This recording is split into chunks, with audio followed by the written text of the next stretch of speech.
Hello everyone, আমি পায়েল। আমার নতুন একটি ভিডিওতে সবাইকে এত এত ভালোবাসা।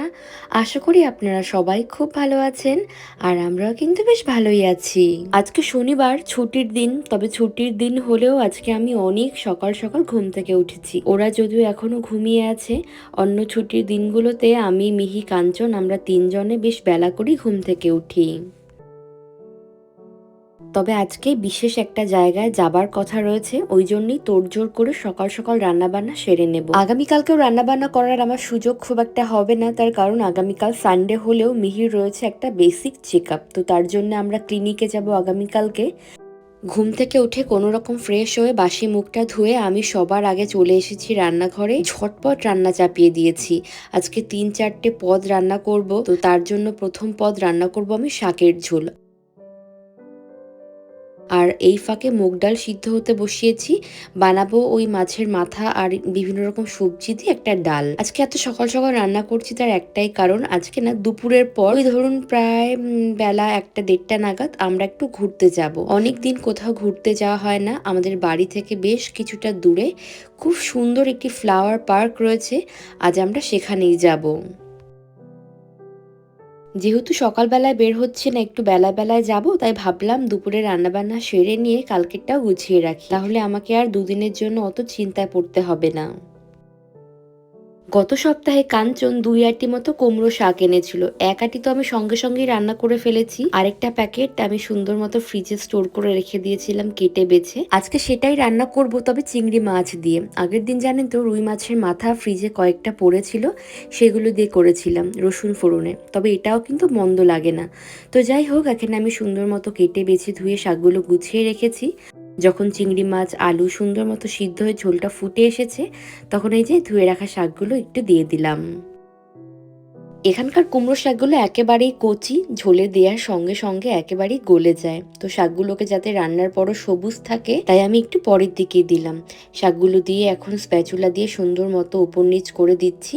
আর নুন হলুদ সব আগেই দিয়ে দিয়েছি। শাকে আমার মা বলে পরে নাকি নুন দিতে নেই। যাই হোক, চলুন সুন্দর মতো নেড়ে চেড়ে আমি একটু ঢাকা দিয়ে রাখি। একদম অল্প সময়ের মধ্যে রান্না হয়ে যাবে।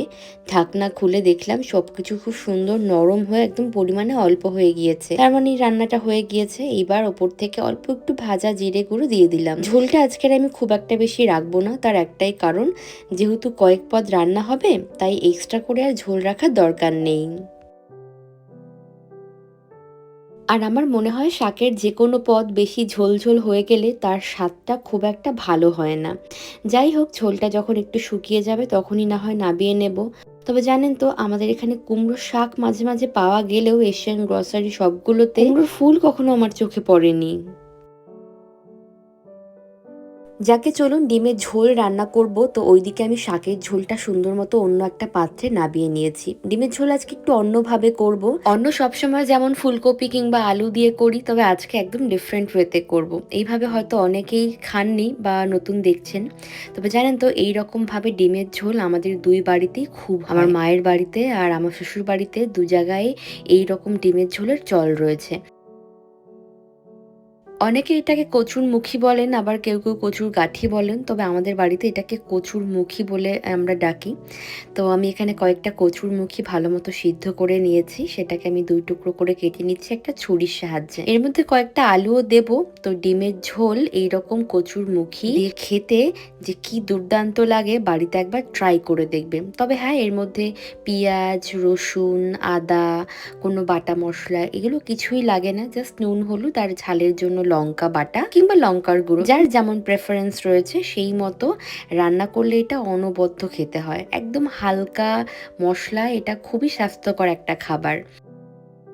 এই ডিমের ঝোল রান্না করার জন্য আমি যেটা করলাম, 4খানা সিদ্ধ ডিম আধা ফালি করে কেটে সুন্দর মতো নুন হলুদ দিয়ে ভেজে নিলাম। তারপর সেই একই ফ্রাই প্যানে আরও একটু তেল গরম করে ফোড়ন দিলাম গোটা জিরে। ডুমো ডুমো করে কাটা আলুগুলো আমি দিয়ে দিলাম। নুন আর হলুদ দিয়ে আলুগুলো একটু ভেজে নেওয়ার পর যখন দেখলাম সুন্দর রং ধরেছে, সিদ্ধ করা কচুর মুখিগুলো, এগুলো তো সিদ্ধ হয়ে রয়েছে, তাই বেশিক্ষণ লাগবে না রান্না হতে। ওই কারণে আমি আলুগুলোকে সুন্দর নরম করে ভেজে নিয়েছি। যখন কচুর মুখি আর আলু আরেকটু ভাজা হয়ে গেল, তারপর এর মধ্যে মশলা হিসাবে দিলাম লঙ্কার গুঁড়ো, হলুদ, জিরে গুঁড়ো আর সামান্য নুন। এখানকার কচুর মুখি কাঁচা রান্না করলেও গলা চুলকায় না, কিন্তু তারপরেও কচুর মুখি আজীবনকাল মা শাশুড়িমা ওদেরকে দেখে এসেছি এমনভাবে সিদ্ধ করে তারপর রান্না করে, তাই আমার একরকম অভ্যেসে দাঁড়িয়ে গিয়েছে এই যা। তো যাই হোক, সমস্ত মশলা দিয়ে ভালো মতো আমি কষে নিলাম ব্যাপারটাকে। তারপর যখন সুন্দর মতো উপরে তেল উঠে এলো, দিয়ে দিলাম ঈষৎ উষ্ণ গরম জল। ঝোলটা যখন টকবগিয়ে ফুটে উঠবে, তারপর ভাজা ডিমগুলো অ্যাড করে দেবো। খুব বেশি সময় লাগে না তো এই রান্নাটা হতে, সবই তো মোটামুটি ভাজা সিদ্ধ করাই রয়েছে। দাঁড়ান একটু টেস্ট করে দেখি নুন ঝাল সব ঠিকঠাক আছে কিনা। তবে হ্যাঁ, এই খাবারটার মধ্যে কিন্তু খুব একটা ঝাল দেবেন না। আর আজকে যে লঙ্কার গুঁড়োটা ব্যবহার করছি, এটা কিন্তু নতুন আনা লঙ্কার গুঁড়ো। আগের দিন যে একটা এনেছিল না কাঞ্চন, একদম বাজে ছিল ওটা, তো ওটা আমি একেবারেই ইউজ করছি না রান্নায়। তো কাঞ্চন নতুন করে আরেকটা এনে দিয়েছে, এটা মোটামুটি বেশ ভালো। শেষে ধনেপাতা কুচি ছড়িয়ে আমি রান্নাটা শেষ করলাম। ভীষণ ঝটপট রান্না করছি জানেন। এখন বাজে সকাল 8টা মতো, আমি ওই 7টা নাগাদ রান্নাবান্না শুরু করেছি। আর এখন তো বেশ গরম পড়ে যাচ্ছে, তার মধ্যে আজকে আবার প্রচুর গরম পড়বে। এই বছরে আজকেই হলো সেরা গরম। আগামী 2-3 দিন আবার বৃষ্টি হওয়ার সম্ভাবনা রয়েছে, তখন তো টেম্পারেচার আবার কমবে। জাপানে এরকম এলোপাথারি পাগলাটে ওয়েদার সারা বছরই দেখতে পাবেন আপনি। তো যাই হোক, আজকে টেম্পারেচার প্রায় 28 ডিগ্রি সর্বোচ্চ যাওয়ার কথা রয়েছে। বিকালবেলা আমরা যখন বাড়ি ফিরবো বা দুপুরবেলা যখন বাড়ি থেকে বের হব, তখন তো একেবারে কাঠফাটা গরম থাকবে। যাই হোক, আমি এখানে ডালটাও সুন্দর মতো দেখুন নাবিয়ে নেব। তো যাই হোক, আজকে ডালটা আমি মাছের মাথা সহযোগে একটুখানি ফুলকপি, বিনস, কাঁচা লঙ্কা দিয়ে রান্না করছি। এই ডালটা খেতে অনবদ্য হয়। এটা ভেজ ডালও নয়, আবার আমিষ ডাল বা মাছের মুড়ো দিয়েও নয়, এটা তার মাঝামাঝি কিছু একটা, তবে এটা খেতে খুব ভালো হয়। আজকে আমরা যেখানে এসেছি এটা আমাদের বাড়ি থেকে অনেকখানি দূরে, বলতে পারেন সাইতামা প্রিফেকচারের একেবারে শেষ সীমান্ত। এই জায়গাটির নাম হলো চিচিবু। আমাদের বাড়ি থেকে সোজা একেবারে হাইওয়ে ধরে আমরা এসেছি। আমাদের সময় লেগেছে প্রায় 2 ঘন্টা মতো। এখন বাজে প্রায় বিকেল 3:30 মতো। আমরা সুন্দর মতো পৌঁছে গিয়েছি। চারপাশটা এত সুন্দর, আপনাদের একে একে দাঁড়ান ঘুরে দেখাই।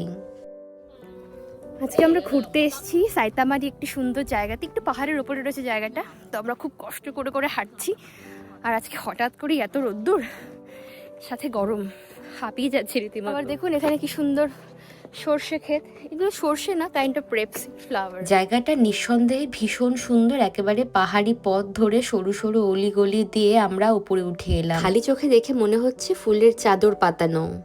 এই যে সৌন্দর্য, চশমা পরলে সেটার পার্সেন্টেজ হয়ে যাচ্ছে 0। এখানে চশমা খুলে মাথায় উঠিয়ে নিয়েছি, এখন শুধু দেখবো। আর জায়গাটার চারদিকে 4 রকম পরিবেশ। একদিকে রয়েছে ঘন বন, আর একদিকে রয়েছে খোলা আকাশ, আর একদিকে রয়েছে উঁচু উঁচু কয়েকটা পাহাড়। চারদিক একেবারে ছবির মতো সুন্দর, ঠিক যেন মনে হচ্ছে ওই যে গালিচা বেছানো যেমন হয় না, ওই কাশ্মীর কাশ্মীর একটা ফিল পাচ্ছি আমি। তবে আরো একটা বিষয় মনে হচ্ছে, এই ফুলের মৌসুমে এখানে যতটা ভিড়, সারা বছর এখানে কেউ খুব একটা আসে বলে মনে হয় না। এত সুন্দর, এত সুন্দর। কাঞ্চন বলছে উড়ি বাবারে এত সুন্দর, উড়ি বাবারে এত সুন্দর। আর মোস্টলি না সবাই ফ্রক জামা, কেউ কেউ 1 পিস পরে এসছে, কিন্তু মা হয়েছি তো এখনো ছোট, যেহেতু শোনা একটু বড় হোক, তারপর আমি খুব স্টাইল করি। আজকে গরমও পড়েছে প্রচুর, টেম্পারেচার আজকে অনেক বেশি। মিহি যদিও এখন ঘুমোচ্ছে, সঙ্গে ছাতা আছে। এখন বাড়ি হলে ওকে ঘুম থেকে টেনে ওঠানো হতো না, কিন্তু যেহেতু বাইরে ঘুরতে এসছে, পরে এই দেখার সুযোগটা তো আর পাবে না। পুকুরের একটু একটু ছেড়ে দাও, দেখি কেমন করে।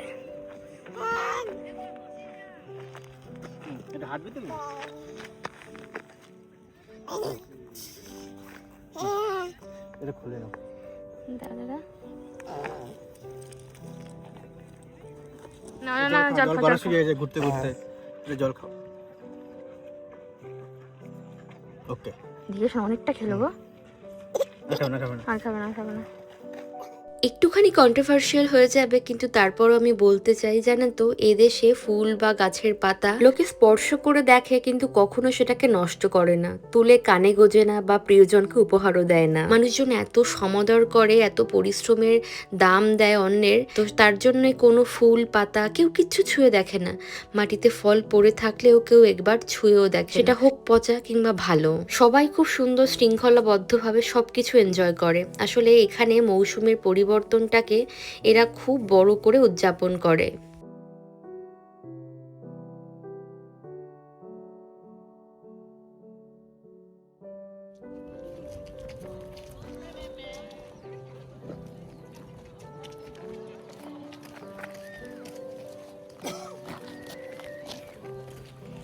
কি সুন্দর, একবার চারপাশটা দেখুন। মিহি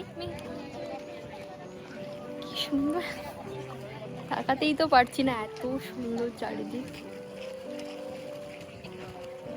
আমাদের বাড়ির খুব কাছে একটা টিউলিপ গার্ডেন আছে। গার্ডেন ঠিক নয়, ওটা ফিল্ড বলতে পারেন। তবে সেখানে না খুব তাড়াতাড়ি টিউলিপ ঝরে যায়, একদম আরাকাওয়া নদীর পাড় বরাবর রয়েছে। তবে সেখানে এবছর আমরা যাইনি, তার বদলে এখানে এসেছি। এটাও খুব সুন্দর একটা জায়গা। তবে আজকে যেহেতু ছুটির দিন, তাই এই সুন্দর পার্কটাকে কেন্দ্র করে চারপাশে প্রচুর মেলার খাবার দাবার এসবের দোকান হয়েছে। সবাই কি দারুণ দেখুন, যার যার নিজের পোষ্যটিকে নিয়ে মেলা এসেছে। তবে বিভিন্ন ধরনের সব রকমারি জিনিসপত্র এবং যেগুলো প্রাকৃতিক জিনিস, যেগুলো বন থেকে সংগ্রহ করা বা ওই ওয়াইল্ড জিনিসপত্র দেখলাম মেলায় বিক্রি হচ্ছে, যার মধ্যে মধু রয়েছে, মৌচাক রয়েছে, এইরকম বন্য মা এবং শূকর শাবক রয়েছে, যেগুলো প্রিজার্ভ করা অবশ্যই। আর এখানকার মানুষজন তো এসব জিনিসের প্রচুর শখ থাকে, তারা এগুলো কেনেও কিন্তু।